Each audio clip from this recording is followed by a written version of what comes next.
The cold had already settled into her knuckles by the time they pushed her through the servant's door, and the December wind took what little warmth remained. Eleanor Voss stood on the gravel path behind Ashworth Hall, with her coat half buttoned and her small leather case clutched against her chest. She understood that she had been dismissed. No one survived the Vampire King's bloodline curse, the housekeeper had whispered to her on her first night, 3 weeks ago, as if reciting a prayer everyone already knew by heart. Eleanor had thought it a story then, the kind of thing old servants told new ones to explain why the East Wing smelled of camphor, and the lord of the house never appeared before dusk. She did not think it a story now. The boy, Lord Ashworth's ward, they called him, though every maid knew the truth, had been worsening for months. His name was Sebastian, and he was 26, pale as parchment, confined to a bed that smelled of dried lavender and something sharper underneath. 2 physicians had come from London. Neither returned a second time. A woman from Edinburgh, who called herself a specialist in ailments of the blood, had stayed 9 days, applied poultices, burned strange herbs in a copper dish, left with her fee and nothing else to show for it. Before her, a man from Vienna, referenced only as the Continental by the staff, had attempted some procedure involving leeches and chanting that had left Sebastian worse than before. His hands had trembled for 3 days after. Eleanor knew all this because she listened. It was the thing she did best, better even than her work with herbs and tinctures. Was the skill that had brought her to Ashworth Hall in the first place. The previous stillroom maid had departed without notice, and Eleanor had been hired through an agency in Bath with minimal questions and maximal urgency. She mixed remedies for the household: headache powders, chest salves, tinctures for sleep. She was not meant to go near Sebastian's rooms, but she had, and Lord Ashworth had found her there. She had only gone because she heard it, a sound like breath being drawn through wet cloth, rhythmic and wrong, drifting from beneath the door of the East Wing chamber. She had pressed her palm flat against the wood and felt the vibration of it through her fingers, and something in the pattern had made her still. She knew that sound. She had heard it in the charity ward in Bath, where she had worked before, in patients whose lungs were not failing, but whose blood was thickening, curdling, turning against itself. And she knew. She knew with the certainty of someone who had spent years grinding valerian root and measuring foxglove by the quarter grain, that the dried lavender they packed around his bed was making it worse. Lord Ashworth had appeared behind her like weather. One moment the corridor was empty. The next, his presence filled it the way a held breath fills a room. She felt him before she heard him. A displacement of air, a sudden absence of warmth. "You are not permitted here," he said. His voice was low and unhurried, the kind of voice that had never needed to shout because it had never been ignored. Eleanor turned and looked at him for the first time, without the buffer of distance or candlelight. His face was angular and severe, lines cut deep around a mouth that did not appear to have smiled in recent memory. His eyes were dark and very still, the way deep water is still.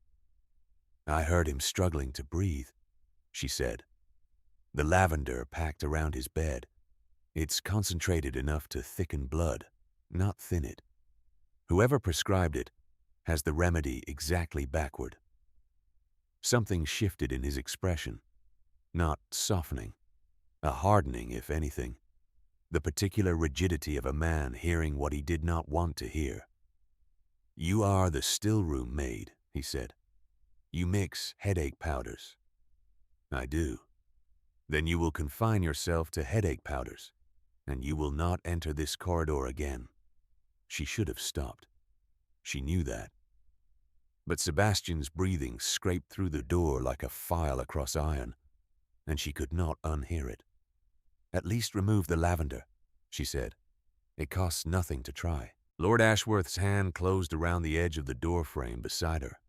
His fingers were pale and very long, and the wood creaked faintly under the pressure, though he appeared to exert no effort at all. Eleanor felt the temperature drop, a localized cold that had nothing to do with the December draft. Collect your things, he said. Mrs. Calloway will give you a week's wages. You will leave tonight. He did not raise his voice. He did not need to. The dismissal was a stone dropped into water, complete, irreversible, already sinking. Eleanor held his gaze for one breath longer than was wise.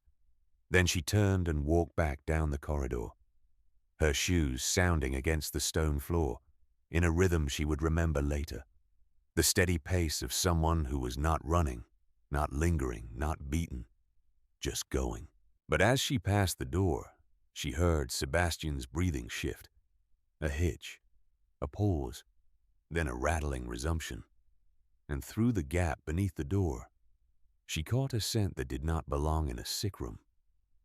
Copper, faint and sweet and wrong. She had smelled it once before, in a patient whose blood had turned septic. But this was different, cleaner, older, like a coin held in a closed hand for 100 years. She filed it away the way she filed everything, precisely, silently, for later. The gravel crunched under her boots as she walked toward the gate. The last thing she saw before the hedge obscured the house was a candle in the east wing window, steady and unflickering, as though no draft in the world could touch it. She made it 4 miles on foot to the village of Briarton before her hands stopped shaking. Not from cold, from the thing she had not allowed herself to feel while standing in that corridor. Fury, not at being dismissed, though that stung with a heat she would examine later. Fury because she was right, and she knew she was right. A man was suffering because everyone in that house was too afraid to contradict the Lord who controlled it. She took a room at the coaching inn. She could afford 3 nights, perhaps 4 if she skipped supper.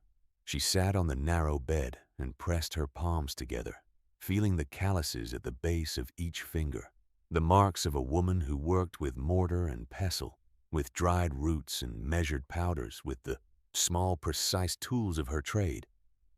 The copper smell stayed with her. She dreamed of it. On the second day, Agnes Pruitt found her. Agnes was the cook at Ashworth Hall, a woman of 50 with hands like bread paddles and a voice that carried the permanent warmth of a kitchen. She appeared at the inn's front door with a basket of covered dishes and an expression that suggested she had walked the 4 miles without stopping to consider whether it was a good idea. "You look like someone who has been thinking too hard and eating too little," Agnes said, setting the basket on the table. "Both are problems I can solve." "Agnes, I was dismissed. If Lord Ashworth learns you've come, Lord Ashworth has not left the East Wing in 2 days. The boy is worse. He will not eat. He cannot sleep. And his skin has gone the color of tallow." Agnes pulled the cloth from the basket. Steam rose, carrying the scent of rosemary and chicken broth. The new remedy, the one the doctor from London sent by post, lasted 1 night. By morning, Sebastian was worse than before.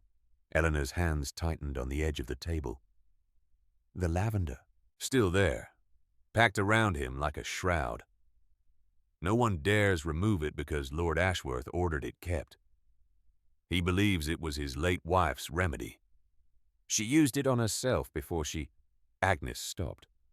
Her broad face settled into something careful before she was lost. Eleanor understood the pause. She had heard the servants speak of Lady Ashworth in the clipped, averted way people speak of those who died badly. "The curse," Eleanor said, not a question. Agnes sat down across from her. The chair groaned. 3 generations, Eleanor. His mother, his wife, 2 others before that, names I do not know. And now his son. No one survived the bloodline curse. That is not gossip. That is a record, kept in the house ledger in Lord Ashworth's own hand. And you believe it? A curse? Agnes looked at her with the particular steadiness of a woman who had spent 30 years in a house where candles never flickered, where the Lord cast no reflection in the kitchen copper, where flowers bloomed in rooms he entered and wilted in rooms he left. I believe what I have seen, she said, and I have seen enough to know that the word vampire is not the strangest thing about that house. The strangest thing is that he loves the boy so much he cannot think clearly about saving him. The word landed in the room like a drop plate. Vampire. Said plainly, without drama, by a woman who salted pork and kneaded dough and apparently lived alongside the undead with the same practical acceptance she brought to rising bread. Eleanor ate the broth. It was very good. Her hands steadied. I need to get back inside, she said. Agnes smiled. It was the smile of someone who had already worked out the logistics. The laundress left yesterday. Chilblains. I told Mrs. Calloway I knew a woman in the village who could manage the linens until spring. He'll recognize me. He has not left Sebastian's room, and the laundry is in the basement. You will not need to go above the ground floor. I will, though, Eleanor said, because the linens from Sebastian's room come down to the laundry. And when they do, I can replace the lavender sachets with something that will actually help. Agnes regarded her. You are either very brave or very stubborn. I am very angry, Eleanor said, which is more useful than either. She returned to Ashworth Hall the next morning, her hair pinned differently, a laundress's apron over her dress, her leather case hidden beneath a stack of folded sheets. The house received her the way large houses receive servants, without acknowledgement. She descended to the basement laundry, where the copper boilers hissed and the air hung thick with the mineral smell of heated water, and she began to work. The first exchange was simple. Sebastian's bed linens came down on the 3rd day, reeking of dried lavender. Eleanor stripped the sachets from the seams and replaced them with her own mixture, meadow sweet and white willow bark, both blood thinners, ancient remedies that any competent herbalist would have recognized. She sewed them into the linen hems with stitches so small they were invisible, the way her mother had taught her to mend. Thread pulled tight, no loose ends, nothing to catch or snag. Agnes reported the next evening, arriving in the laundry with a cup of tea and the news. He slept 4 hours, first time in weeks. The housekeeper is taking credit for a new prayer, she said over his pillow. Eleanor permitted herself a small, grim smile. The second intervention came a week later. She had been studying the copper smell, turning it over in her mind the way she turned herbs in her mortar, breaking it down, isolating its components. Copper meant blood. But this was not the copper of infection. It was older, stranger, almost mineral. It reminded her of the water that came from deep wells in limestone country, water that carried the memory of the earth it passed through. She prepared a tincture of nettle and hawthorn, both traditionally used to strengthen blood that had been weakened, and gave it to Agnes in a small brown bottle with instructions for 3 drops in Sebastian's evening broth. Agnes delivered it without question. The cook had long since decided that her kitchen was a sovereign territory, and what went into the broth was her business alone. By the following week, Sebastian was sitting up. The household noticed. The footman spoke of it in the servants' hall with the cautious optimism of men who had learned not to hope too quickly. Even Mrs. Calloway, the housekeeper, remarked that the east wing smelled better. Cleaner, she said, though she could not say why. But someone else noticed, too. Mr. Elias Thorne was Lord Ashworth's solicitor, a man who had managed the estate's legal affairs for 11 years. and who visited the house with a regularity that suggested more than professional obligation.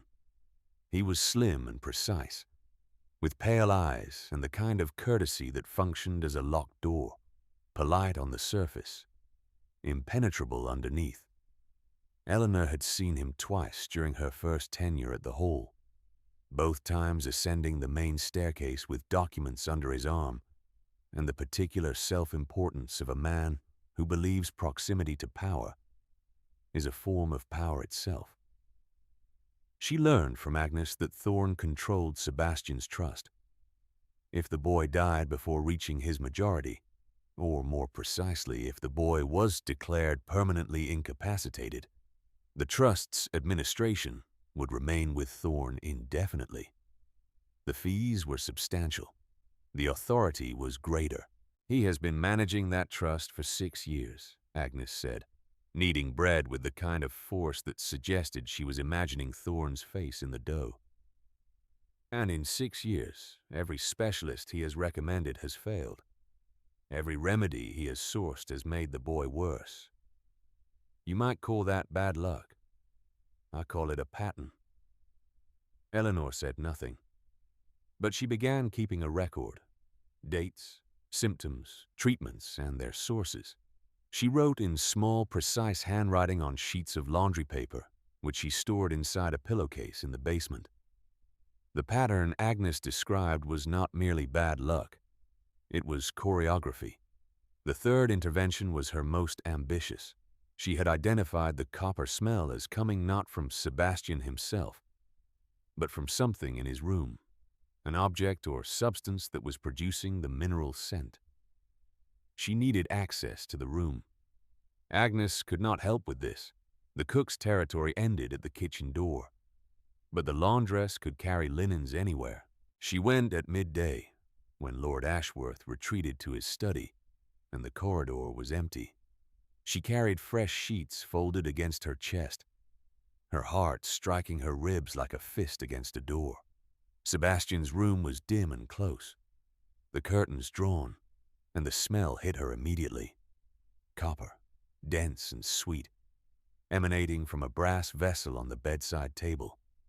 Inside it, a thick reddish liquid that was not blood but smelled of it, a tonic. She read the label written in a hand she did not recognize, for the blood, 3 times daily. Sebastian was asleep.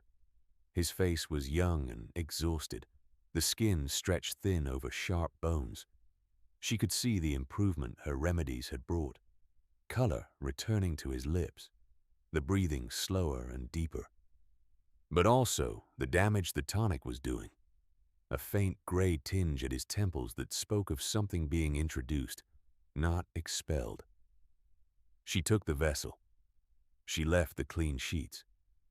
She was gone in 90 seconds. In the laundry, she opened the vessel and smelled it properly. Beneath the copper, aconite, wolfsbane. In a mortal patient, it would slow the heart to stopping. In Sebastian, whatever Sebastian was, it was doing something else, suppressing, containing, keeping the curse active by preventing his body from fighting it. Someone was poisoning him, slowly, carefully, under the guise of treatment.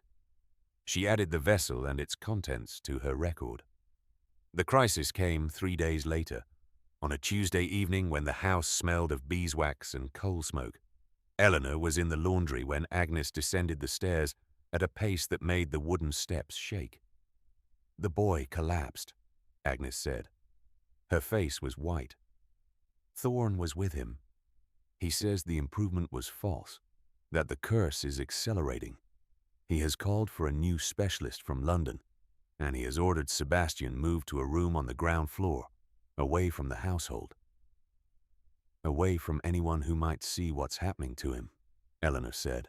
"Thorne told Lord Ashworth that the improvements were dangerous, that they were the curse gathering strength before a final collapse. He used that word, final." Agnes's voice cracked.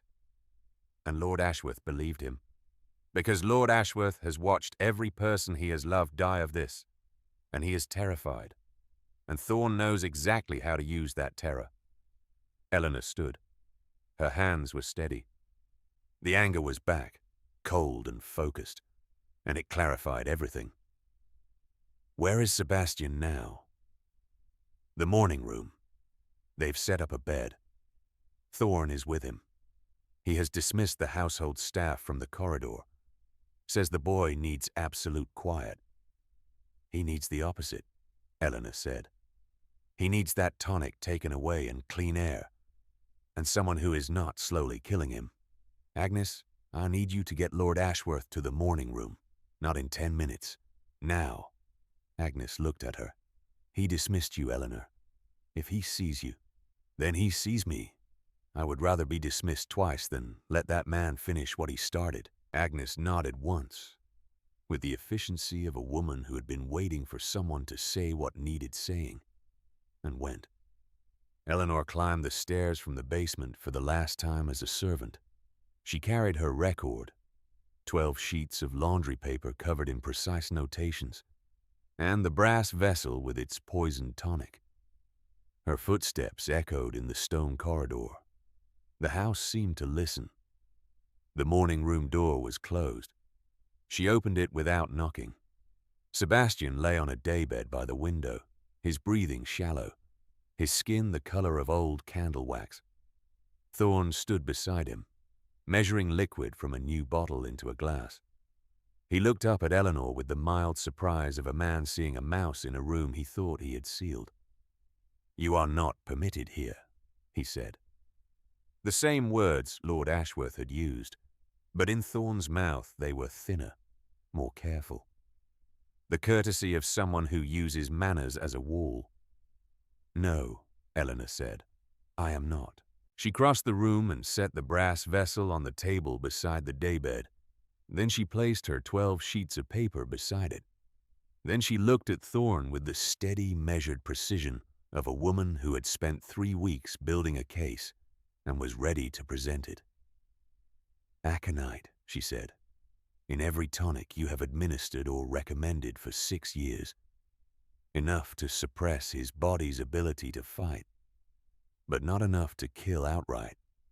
The specialists failed because they were treating a curse when they should have been treating a poisoning.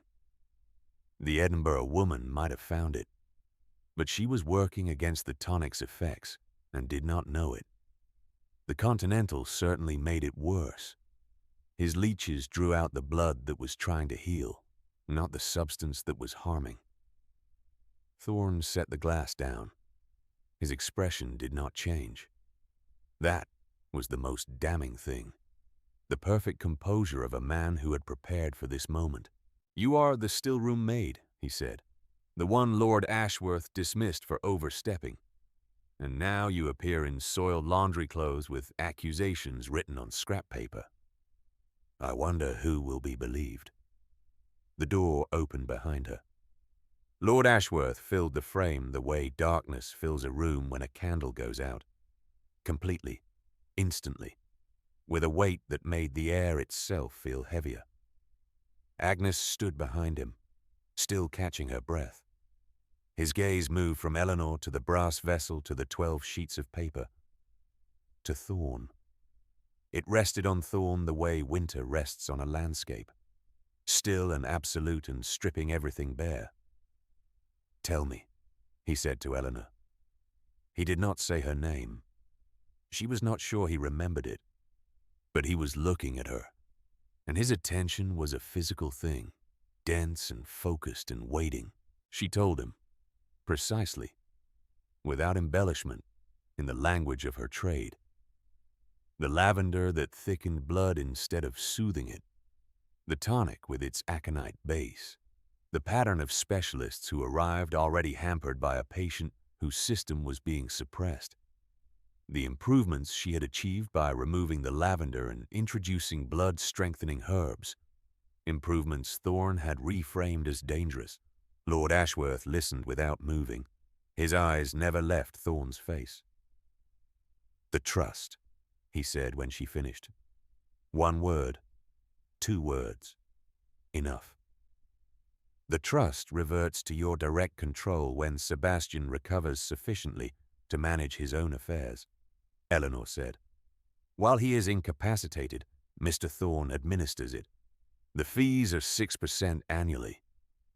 On an estate of that size. I am aware of the mathematics, Lord Ashworth said. Thorne adjusted his cuffs. His composure held, but barely. Eleanor could see the tendons in his wrists standing out like bridge cables. These are the fantasies of a dismissed servant with a grudge, he said. My lord, I have served this family for 11 years. You have served yourself, Lord Ashworth said. His voice did not rise. The temperature in the room dropped. Eleanor felt it on her skin, a cold that pressed against her, like a hand. The candle on the mantelpiece, which had been flickering in the draught from the door, went absolutely still. You have served yourself for 11 years, and my son has suffered for every one of them. The word son landed in the silence with the weight of a confession. Not Ward, son. Said aloud, in a room with witnesses, by a vampire king who had spent centuries hiding what he loved most. Thorne opened his mouth, closed it, opened it again. For the first time, Eleanor saw fear in his pale eyes, not of exposure, but of the man standing in the doorway. The man who was no longer standing in the doorway, but was somehow beside the daybed, between Thorne and Sebastian, without having appeared to move. You will leave this house, Lord Ashworth said to Thorne. You will leave it now.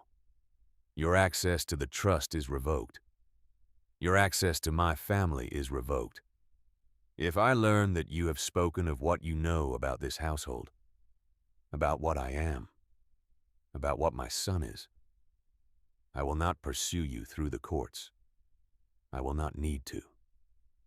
It was not a threat. It was geography. The simple statement of where the ground was and how far down. Thorne left. He did not collect his coat. The front door closed behind him with a sound like a sentence ending. Eleanor became aware that she was shaking. Not from cold, from the sudden absence of the anger that had sustained her for 3 weeks. Without it, she was just a woman in a laundry apron, standing in a rich man's morning room, surrounded by evidence written on scrap paper.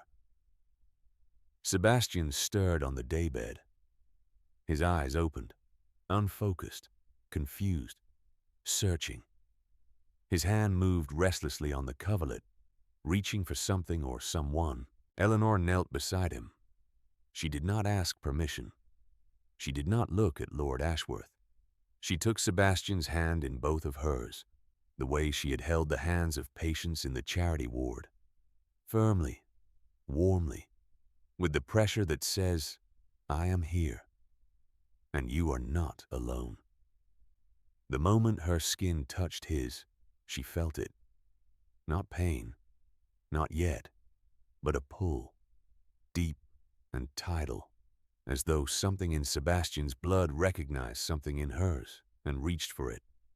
His fingers were ice-cold and slightly rigid, the muscles locked in a tension that had nothing to do with physical effort. She held tighter. The pull intensified. She felt it in her wrists first, then her forearms, then her chest. A drawing sensation, as if her warmth, her vitality, the simple mortal fact of her living blood, was being siphoned through her palms and into his frozen hands. His color changed.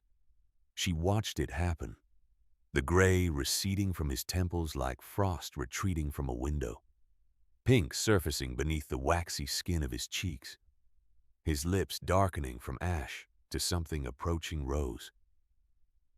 His breathing deepened. His fingers unclenched one by one, like doors opening in a house that had been locked for years. And Eleanor felt the cost. A heaviness settled into her bones, an exhaustion that was not tiredness but something older, the sensation of time passing through her, of years being spent in minutes. Her vision blurred at the edges. Her hands ached as though she had been grinding herbs for hours, the familiar pain of her trade magnified tenfold. She tasted copper on her tongue. She did not let go. Agnes stood in the doorway with one hand pressed to her mouth. Lord Ashworth stood motionless beside the daybed, watching the mortal woman who held his son's hands as the vampire's bloodline curse transferred its weight from immortal flesh to mortal warmth. He watched her fingers whiten with pressure. He watched her shoulders bow under a burden she had chosen. He watched her stay. Sebastian's eyes focused. He looked at Eleanor, truly looked at her, and said in a voice rusty from weeks of disuse, "You changed the sheets." Eleanor laughed. It was a small, exhausted sound, but it was real, and it broke something open in the room. She released his hands gently, and the pull ceased, leaving behind a bone-deep weariness that settled into her like weather. Her vision steadied. The copper taste faded. "I changed more than the sheets," she said. Lord Ashworth caught her arm as she swayed. His hand was cool against her skin, but not cold. Not the bitter, absent cold of the corridor 3 weeks ago. This was different. Careful. His fingers adjusted their pressure, as though calibrating to her, learning the weight of her in real time. "You came back," he said. "You did not make it easy." Something moved in his face. Not quite a smile. The architecture of his features did not seem designed for smiling, but a softening, a settling like an old house adjusting to a new weight and finding it could bear it. In the days that followed, Sebastian improved with the steady certainty of a tide coming in. Without the aconite suppressing his system, his body, whatever mixture of mortal and immortal it comprised, began to heal itself. Eleanor's herbs supported the process, but the true remedy had been removal. Stop poisoning someone and they recover. It was not magic. It was common sense dressed in a still-room apron. Eleanor did not return to the laundry. Lord Ashworth did not ask her to. A quiet rearrangement occurred, the kind of shift that happens in old houses when the structure decides to accommodate a new truth.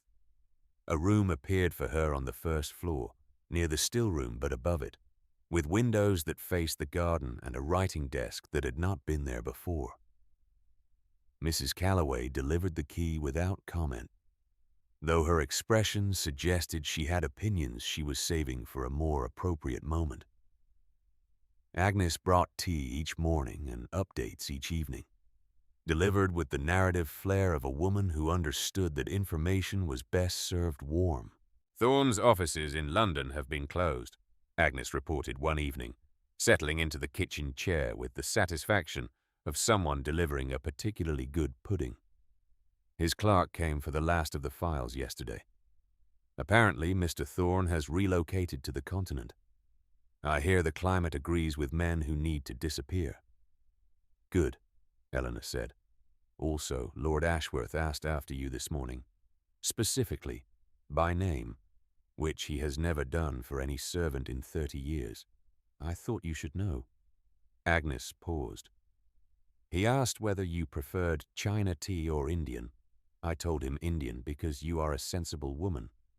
Was I wrong?" "You were not wrong. I am rarely wrong. It is one of my better qualities." Lord Ashworth began appearing in the still-room doorway in the evenings, after the household had retired. He did not enter without invitation, a courtesy that struck Eleanor as both old-fashioned and deliberate, as though he understood that a threshold was not merely a piece of architecture. He stood in the frame and watched her work, her hands moving among the glass bottles and dried bundles. Sometimes he asked questions about what she was making and why. He did not apologize for dismissing her. Instead, he said, one evening when the still-room smelled of chamomile and the fire had burned low, "I have spent 200 years protecting him by controlling everything around him. It did not occur to me that control was the problem." Eleanor measured valerian root into a glass jar. "It occurs to most people eventually," she said. "You are only a century or two behind." The silence that followed had a texture to it, warm, surprised, almost amused. She looked up and found him watching her with an expression she had not seen before. Not the severity of the corridor, not the controlled stillness of the morning room. Something younger. Something that looked, impossibly, like hope. "You are not afraid of me," he said. "I am not afraid of you," she agreed. "I am afraid of aconite in unlabeled bottles, and solicitors who administer trusts for 6%, and lavender packed so thick it could stop a heart. You are the least frightening thing in this house." He almost smiled. She saw the effort it cost him, the muscles of his face negotiating with an expression they had not practiced in decades. The result was imperfect and completely genuine, and it changed his face the way dawn changes a landscape, not into something new, into something that was always there, waiting for enough light. Sebastian found her in the garden a week later, wrapped in a coat, walking the gravel paths with the careful deliberation of someone relearning his own legs. His color was good. His breathing was steady. He moved like a young man who had been ill and was discovering, with cautious delight, that the world was still available to him. "My father tells me you are no longer a servant," he said, falling into step beside her. "Your father and I have not discussed what I am," Eleanor said. "Only what I am not." That sounds like him. He communicates primarily through negation. "You are not dismissed," is his version of a love letter. She laughed. The real laugh. The one that surfaced only when she felt safe. And she noticed with surprise that she did feel safe. Here. In this garden. In this impossible house. Beside this young man whose blood carried a curse that was older than the stones beneath their feet. But the laughter faded as she remembered what she had seen. Not just the poisoning, not just the pattern, but the thing beneath the pattern. The curse itself. She had felt it when she touched Sebastian's hands. Not a disease, not a hex cast from outside, but something woven into the bloodline from within. Something that had been placed there, deliberately, by someone who had access to the blood itself. Thorn had exploited the curse. He had not created it, which meant someone else had. Someone who had been close enough to the Ashworth bloodline generations ago to thread poison into its very fabric. Someone whose work had persisted across centuries, embedded so deeply that it looked like fate. Eleanor had not yet told Lord Ashworth this. She was not sure how to say it. The curse that has killed everyone you loved was not bad luck or divine punishment. It was engineered. By someone who was close to your family. Someone who may still be. She looked at the house. Its windows caught the pale winter sun and held it, the way old glass holds light. Imperfectly, with distortions that made the reflections shimmer. Ashworth Hall was beautiful and strange and full of secrets she had not yet reached. The curse was paused, not broken. Sebastian was stable, not cured. And somewhere in the history of this house, in its ledgers and letters and locked rooms, was the answer to a question no one had thought to ask. Not why the curse existed. Who had made it? She would find it. She was patient and precise and very angry, and those were the qualities that mattered most. That evening, Lord Ashworth appeared in the stillroom doorway again. This time he carried a cup of Indian tea, which he set on her work table without ceremony. Their fingers did not touch, but he stood close enough that she felt the cool air around him, and he felt the warmth around her, and neither of them moved away. Outside, the garden held its breath in the blue December dusk. In the east wing, A candle burned steadily in a window, where a young man slept peacefully for the first time in years. The flame did not flicker. It simply burned, the way things burn when they have finally been given enough air.